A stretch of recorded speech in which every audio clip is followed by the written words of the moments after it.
സമയം ഒരു 5:30 മണിയായി. അപ്പോൾ ഫ്രിഡ്ജിൽ എന്താണ് ഉള്ളതെന്ന് തുറന്നു നോക്കി. ജ്യൂസ് അടിക്കാൻ നോയമ്പ് ടൈമല്ലേ. അപ്പം നോക്കിയപ്പോൾ ഷമാം ഇരിപ്പുണ്ട്. പഞ്ചാര ടിന്നിൽ പഞ്ചാര ഉണ്ടോ എന്ന് നോക്കിയപ്പോൾ പഞ്ചാരയില്ല. പിന്നെ ഒന്നും നോക്കിയില്ല. നമ്മളടുത്തുള്ള ഒരു കുടുംബശ്രീ ചേച്ചിമാർ നടത്തുന്ന ഒരു വെജിറ്റബിൾ ഷോപ്പുണ്ട്.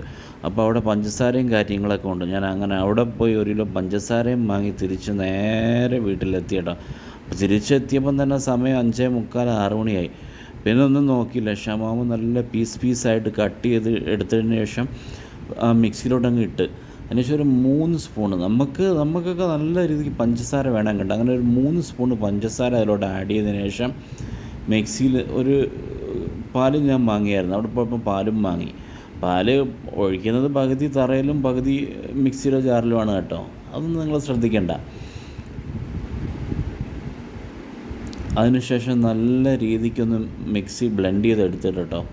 നല്ല രീതിക്ക് ഒരു കയ്യിൽ മൊബൈൽ വീഡിയോ റെക്കോർഡ് ചെയ്യുന്ന ഒരു കയ്യിൽ മിക്സി ബ്ലെൻഡ് ചെയ്യുന്നത് നല്ല രീതിക്ക് മിക്സ് ചെയ്ത് കിട്ടിയിട്ടുണ്ട് കേട്ടോ. അപ്പം നോമ്പ് തുറന്നതിന് ശേഷം അതങ്ങോട്ട് കുടിച്ചപ്പം മൊത്തമായിട്ടൊരു തണുപ്പ് കേട്ടോ. കാലിയായിട്ട് കിടന്ന വയറല്ലേ. രാത്രി 4 മണിക്ക് പുലർച്ചയ്ക്ക് 4 മണിക്ക് കഴിച്ചതല്ലേ ഫുഡ്. അതിന് ശേഷം കുടിക്കുന്നതല്ലേ. ഒരു രക്ഷയില്ല കേട്ടോ ഷമാം ജ്യൂസ്.